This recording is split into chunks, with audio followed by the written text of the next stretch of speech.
by way of introduction, we're going to run this session for 90 minutes.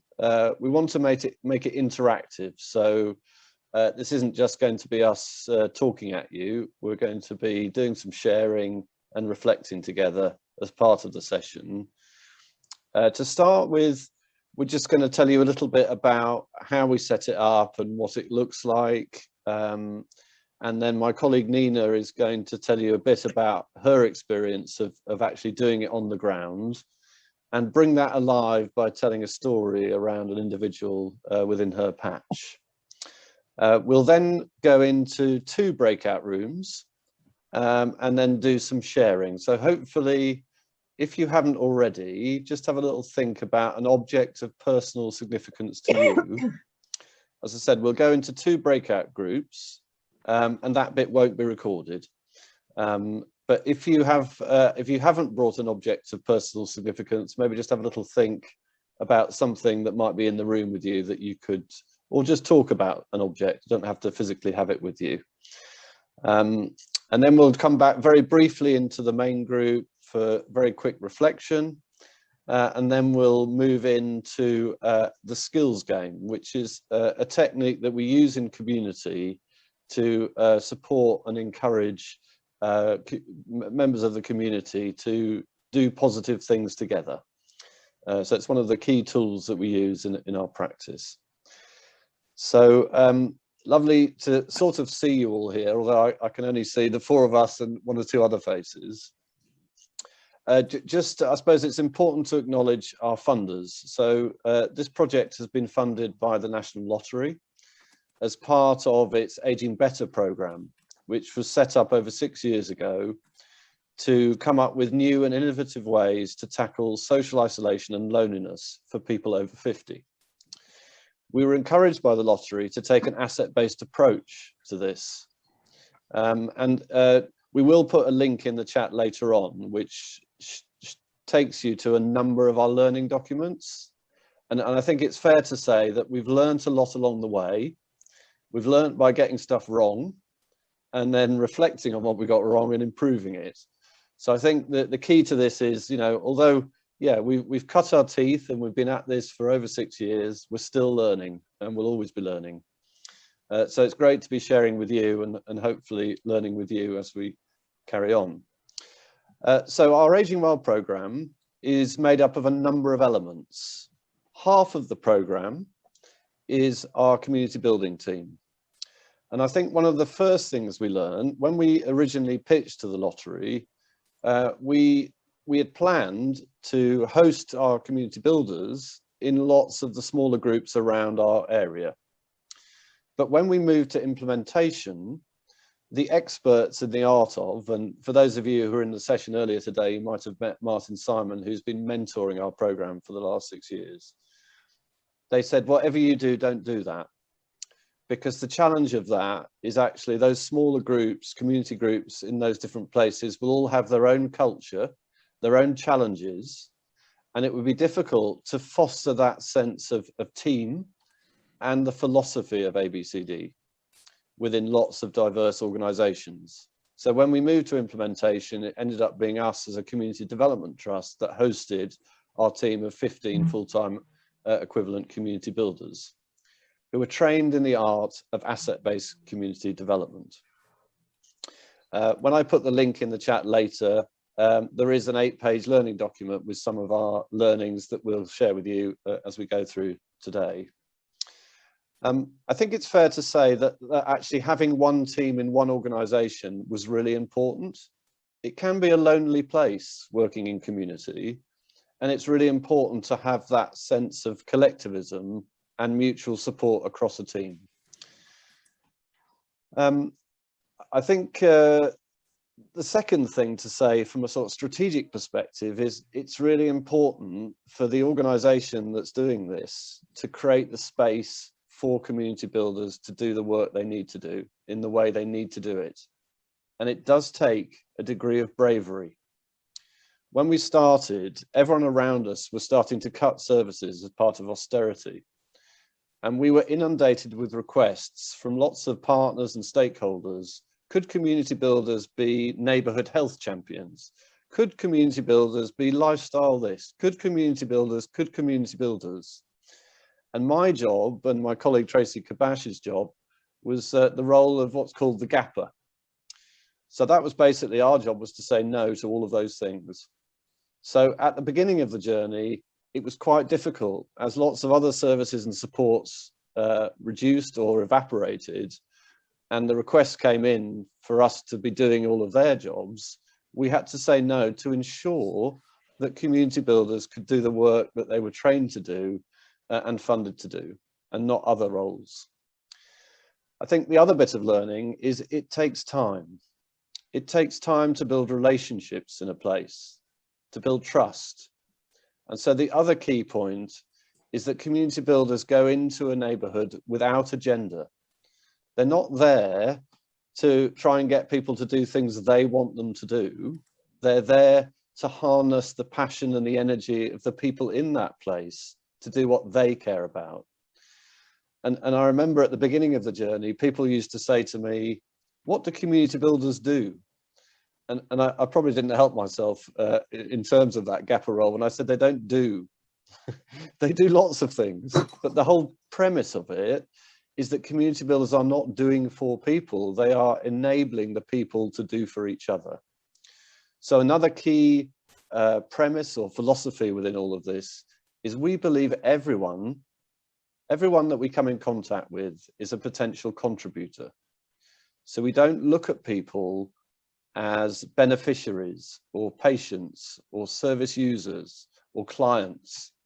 We look at people as people, and we look to try and harness their strengths, their energy, their passion, and their time to do what they care about. And what's resulted from that philosophy and that way of working in community is that lots of people have done lots of things for each other and for themselves.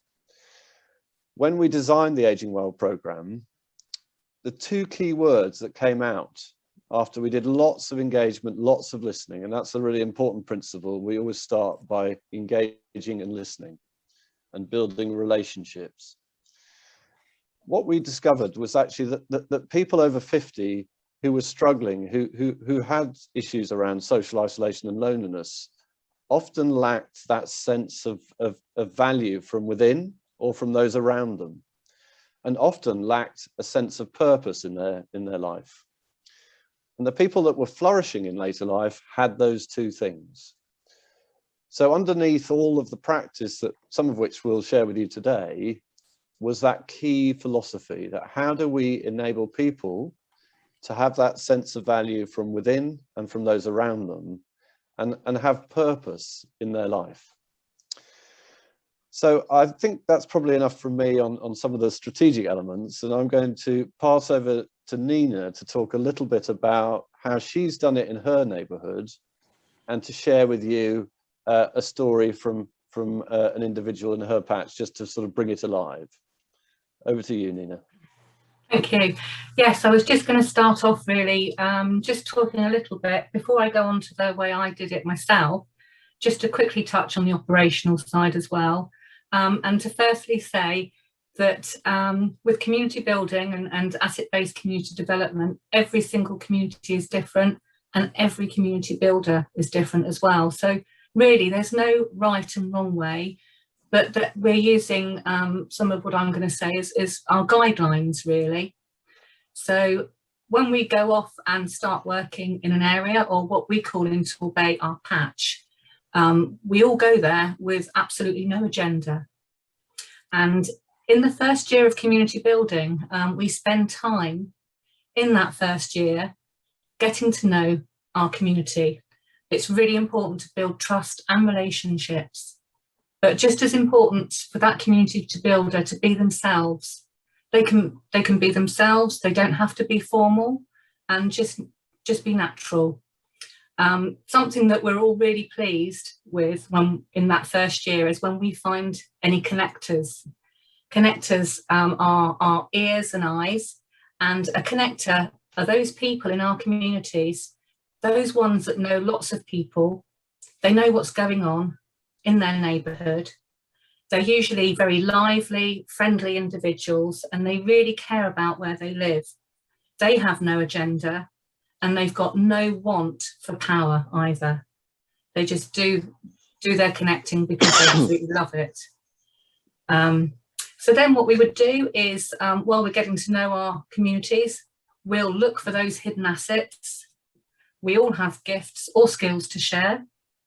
And we often find those assets as when we've got to know a group of people. We might do a bit of asset mapping with communities, plotting what's already there on the map, finding out lots of different people, places, groups and buildings. So community builders do go where the energy is. They look for people that are passionate about change. And all this takes is time. It's important to work at the community's pace, and we try to never rush them. We let people know that they are leading this. It's their ideas and it's community led. I believe that everyone has something to offer to improve the well-being of others. So how did I do it? As I said, every neighbourhood is different. I went into my community and knew I had to get to know lots of people, and I needed to gain build relationships, gain trust. So I spoke to people by the local shops, bus stops and on buses, and I knocked on many doors. I found being creative was really helpful. So I did things like a pop-up cafe. I had lots of conversations there. I decorated it with bunting and served tea and coffee in bone china cups and saucers, which looked a bit odd. So lots of people came to investigate to see what I was doing. So I spoke to people and I thought of creative ways of getting messages over about what they loved about where they lived, any ideas they had, what changes they used to make, they wanted to make. And I actually did things like I had some Lego bricks, more like Duplo, big enough for people to write their ideas, and they were actually building a wall of Duplo bricks, just all different ways of getting ideas. But at the end of the few weeks of doing this, I realised there was a really, really clear message that people simply felt that they didn't have just a simple, a safe space to meet. I met with very passionate volunteers soon after, and several of them approached some sanctuary housing members of staff because they realised that sanctuary housing had some empty offices in a row of shops in the middle of the estate. After a while, it took a little while, but sanctuary were really good, and they agreed to gift the office to the community. And the volunteers started to create a community cafe. That's that safe space that they wanted to use. And several months later, after upcycling furniture and changing the look of the office, making it more cosy and inviting, the Crafty Fox was born. It's now a registered charity, and it works closely with the local GP surgery. Both volunteers and visitors have made friends, and lots and lots of really, really meaningful relationships. And the cafe now is evolved into a community hub where workshops, support groups and skills are shared, and friendships have been made, and lots of support networks too, just to say a few. I'm just quickly going to go on now just to tell a story about a lady that I met. Fairly early on in my work, when I was doing a lot of door knocking, I knocked on a door one day and a lady called Mandy answered the door. Mandy had fairly recently moved into the area. She had to move in because she was fleeing domestic abuse, and she moved in from a city quite far away, so she had absolutely no friends at all. She didn't know anyone. She was feeling very down. She was very shy, very low in confidence, and she did tell me after several meetings that she was taking antidepressants because she was so low. I called back to see Mandy week after week and told her about some activities and groups that were going on, and eventually introduced Mandy to the community cafe. And she started volunteering. She made friends, and her support network grew. She started to gain in confidence, and she was volunteering more and more. Anyway, one day she came bursting into the cafe. It was absolutely full with people. And she just shouted out in a really jolly way, so happy, just telling everybody in one big shout, I don't take antidepressants anymore, I'm off them. And I was a little bit sort of shocked, but everybody in the cafe gave her a round of applause, everyone clapped. And it was just such a lovely moment. Mandy has now moved on to actually owning her own business, and she shares a shop with one of her friends. And going forward, her life's been really, really successful, and she's now a much happier lady. Thank you. God, it gets me every time. Sorry, just to gather myself, because I get a bit emotional when I hear our fantastic community builders talking about how the lives that people we work with are changing in such a dramatic and positive way. So I'm just going to share some headline statistics before we move into our breakout session. But first of all, just thought I'd share one slide just to bring it alive. This is the Crafty Fox Hub and Cafe that Nina referred to, and here are some of the volunteers. They're all residents from that local area, and they run it themselves. Nina doesn't run it for them, but she supports them. And it's become such a place in that local community for people to connect. And there's lots of other stories we could share of people who never came out, were never seen before, who are now integrated and active members of that network and hub. So I just want to share one or two key sort of bits of impact with you. So kind of, has this made any difference, all this lovely community work? Well, the answer is yes, significant difference. This is some headline statistics that it's a bit out of date now, so you could probably double some of these figures. This is over 2 years old now, but I guess just want to highlight some of the key impacts. So this one here, we call them citizen-led actions or activities.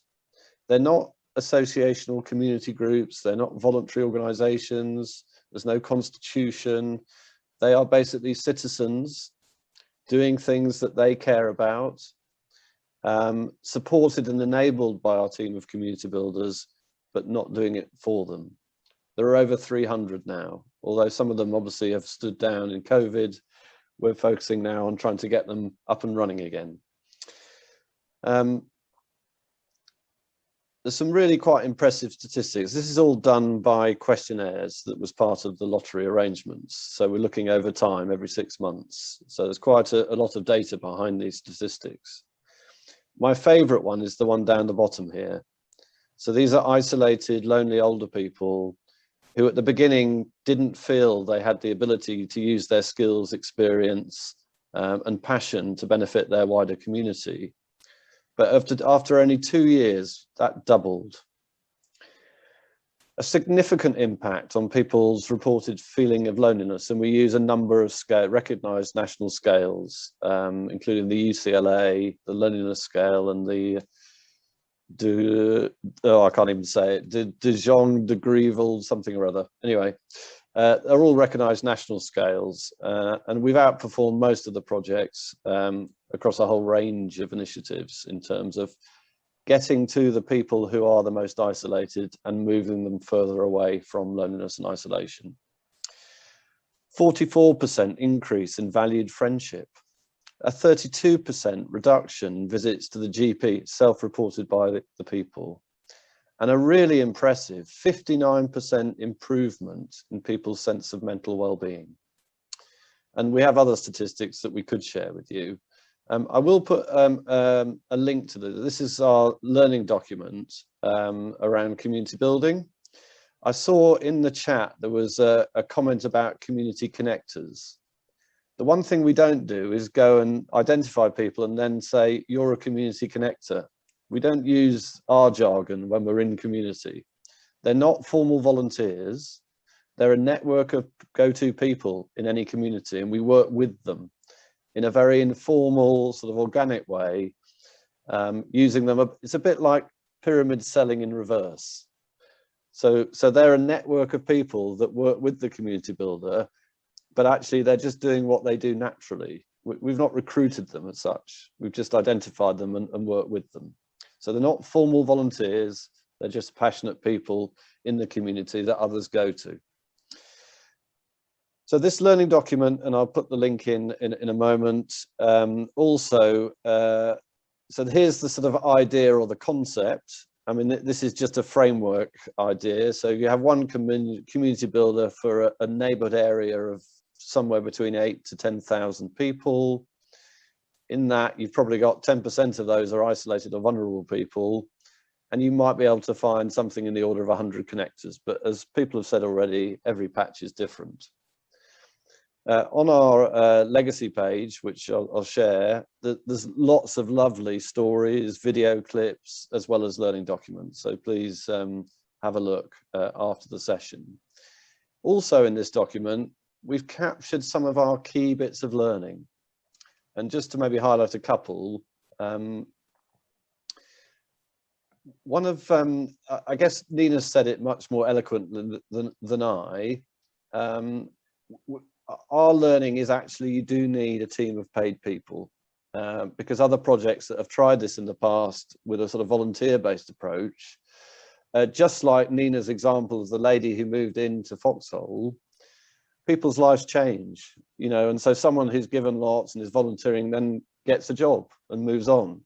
So to keep the momentum going and the consistency of support and relationships, it's important to have a team that are paid and also a team that share and work together and lean on each other for support and skills.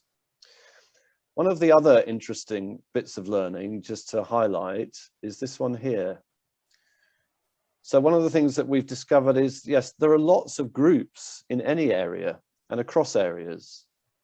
We respect those groups, but we don't necessarily rely on them. What we're about is activating people.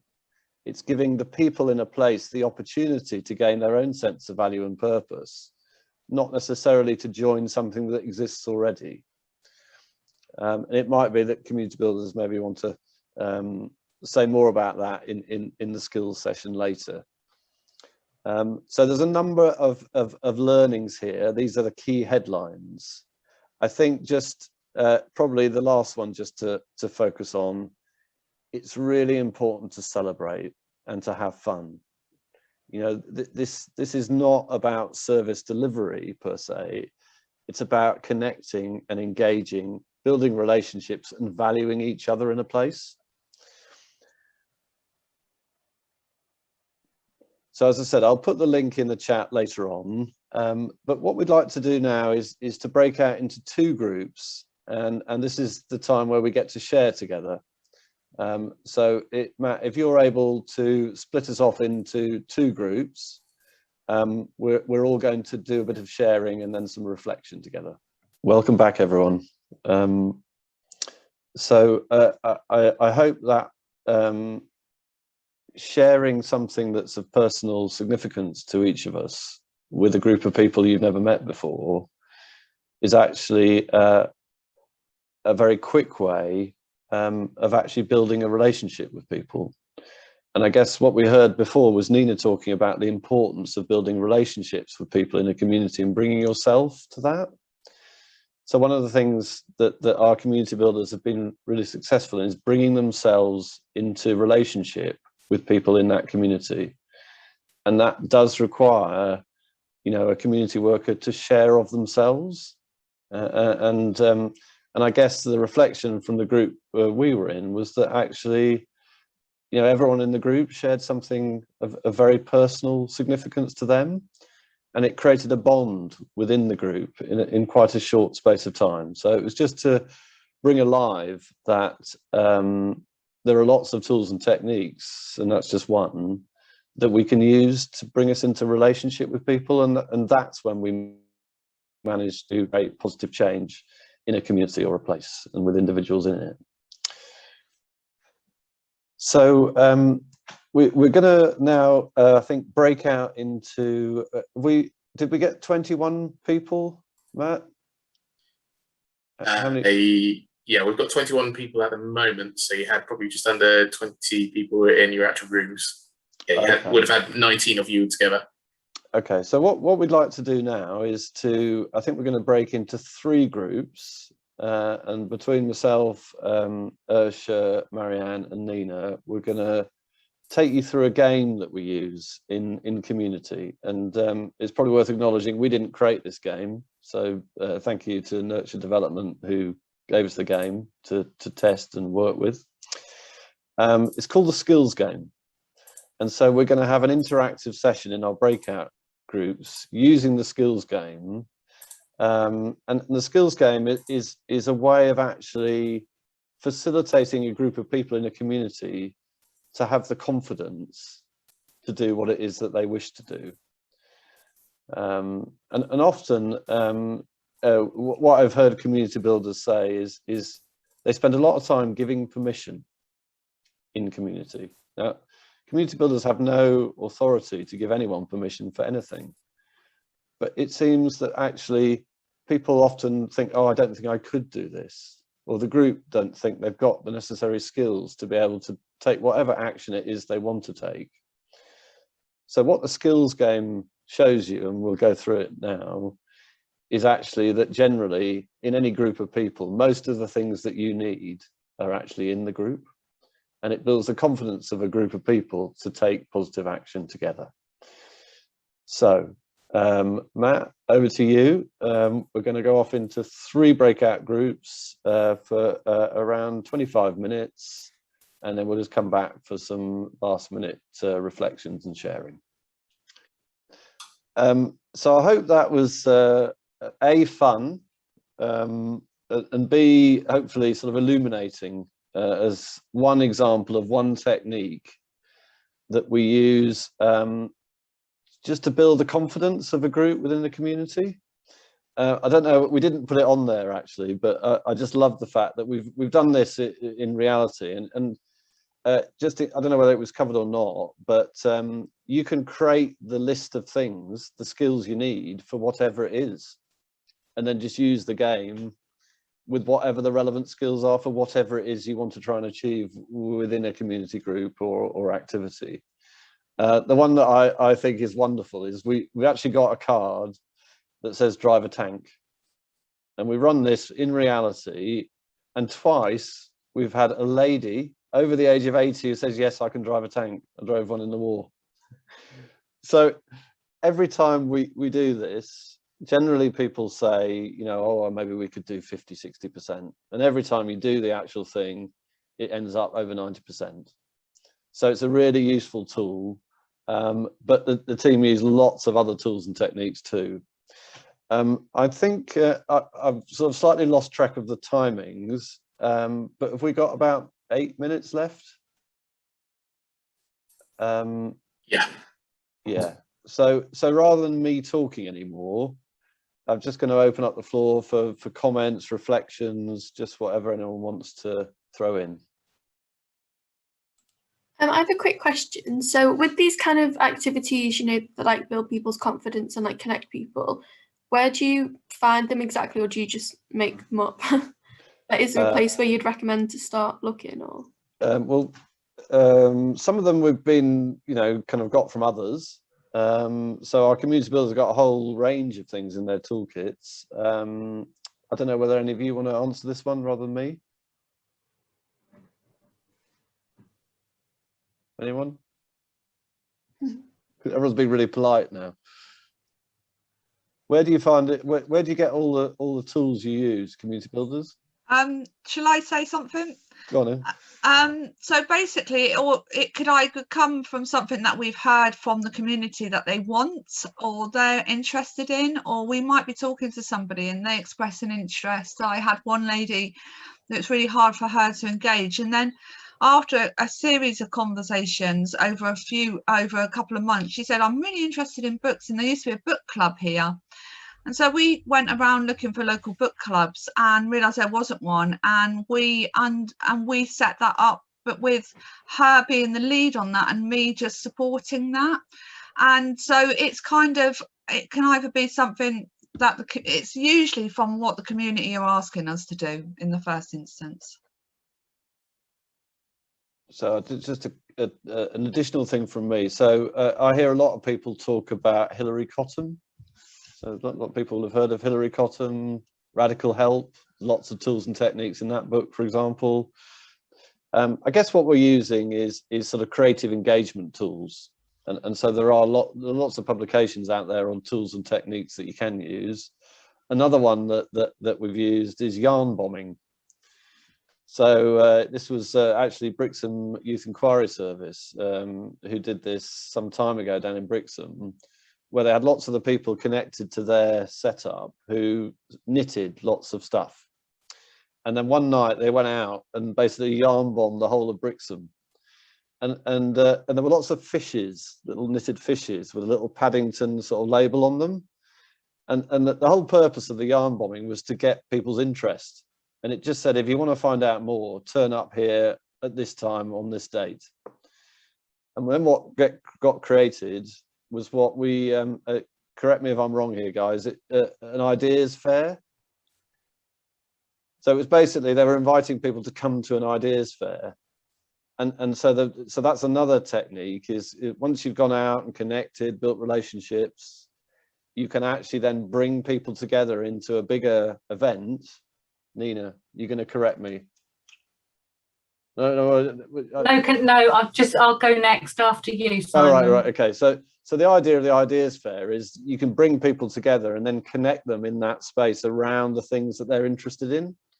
And that then helps stimulate some of the activities that then happen next. Nina. Yeah, all I was going to say was the Community Builder team together now have sort of collected a lot of tools and resources for engagement. And some of those are obviously things that, like the cards, the game we've just done, the skills game, but also creative ways of collecting ideas at ideas fairs or just pop-ups. We've done things like wishing trees, where we have some sort of tree with labels and things that people can tie their ideas to a tree. And I mentioned the Duplo blocks earlier, that people were, I was finding them at car boots and stuff, that I could use with some permanent markers, so people could write different ideas that they would like to see happen or bring along. There's been all sorts of things. There's been bunting, where people have actually, they've created bunting and gradually added to it with different ideas. So I'm sure other community builders have got other ones as well. Oh, they're popping up now. So Yersha, then Marianne, go on. A bit like the We Can game, a really simple way of doing it is with a ball of wool. So you hold a ball, you have a ball of wool, and you have a group of people, and I might say, can anyone help me with my computer? And someone says, I can, so I throw the ball to them, and then they ask for what they want help with, and they throw it to that person. So say there's a group of 10 people, you find how we all are able to help each other. So it's like we have what we need if we share what we have. Very good. That's a really simple, easy way of, And it's really visible, isn't it? Yeah, I was going to say, I think the ball of wool one is really good, because what happens above your, or in your eyesight, is you form a web, and that web is well, there you go, a web. It's a visual of the connections that you're making. So the ball of wool one is really effective. I experienced that in a group therapy session. And actually, when one person tugs on their bit they're holding, it impacts on everyone else in the group. So it also visualizes and shows you that sense of connection between you. Marianne. Yeah, just to quickly say that we are, at the moment, we are all getting together in groups of community builders, and we're sharing all of those tools and all of those resources together, all the things that we've tried and that have worked over the last 6 years. So yeah, my email is in the chat. So yeah, when we've got all that together and we're ready to share it all with you, yeah, email us and we'll let you know, and you'll have a whole library of things there that you can use then. Thanks, Marianne. Can I just ask, will that those resources and trainings, will they be free, or is your aim to charge for those resources? Well, we've just, all of this has been free this week, which will be part of our training. So like this week has been like a whole week of free training, really. But now, because we are losing our lottery funding, obviously in March, we've already got an extra year just because of the pandemic. We need to start charging so we can carry on doing this. Yeah, so they will be charged for training packages, but there'll be a whole range on offer, different blends. So just to build on what Marianne said, I've put the link to our Aging Well legacy page. So the community building learning document, there's one there on our social prescribing ecosystem, which is the combination of community builders and our wellbeing coordinators in Age UK. Some very significant impact and cost savings in the health and care system, as well as improving lives. Some lovely videos and stories provided by David and Matt, our comms team. Also some really moving reflections from our wellbeing coordinator colleagues around working through lockdown, because it's been difficult for all of us. So as Marianne said, at the moment, as part of Aging Well, we are disseminating our learning for free. But we have an aspiration, I think, for more places to do what we've done and to work with other places, but that's not on a free basis, unfortunately. But if anyone's interested, either make contact with Marianne or myself. We are in the process of developing a training, I think to use the jargon, prospectus. And we have started to run courses on a paid for base.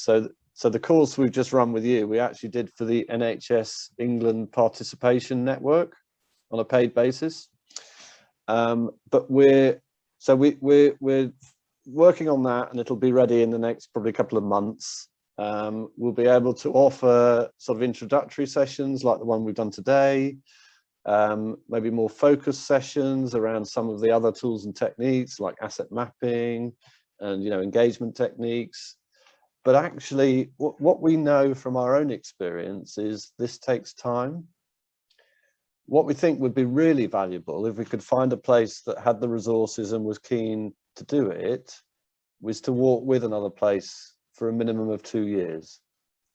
Now, when I say walk with a place, we think the best way for people to learn the art is to come and shadow our community builders who've been doing it for some time and have learned, by getting it wrong and checking with each other and trying it differently and all the rest of it. So if there is a place that's interested, and I guess for our own integrity, we don't want to do a kind of more substantive working with model with a place unless they've got resources to maintain their community building approach for a minimum of 2 years. Because we were asked recently by one area who said, oh, we've got some money for some community builders for 6 months. Our advice to them was, don't do it. The worst thing you could do is to go into a community, start to build relationships and then bugger off, excuse my language. You would make things even worse, and you'd actually amplify that cynicism and that disengagement and apathy and all the other issues that you come across. And I think the final comment I want to make is about, and I just, well, first of all, just to acknowledge, I'm the strategist, but I didn't do any of this. I get to talk about it. But actually, I really believe in it. I really believe in asset-based community development, and I really believe in our fantastic team of community builders who are actually doing it on the ground. When we recruited our team, what we were looking for was for people who are happy and strong. It's not about what experience they've got. And in fact, some people who come from a service background have found it very difficult to adapt. Not all, but some. Because it's not providing services to people, it's enabling the people to find the solutions themselves. So thank you to our happy and strong community builders.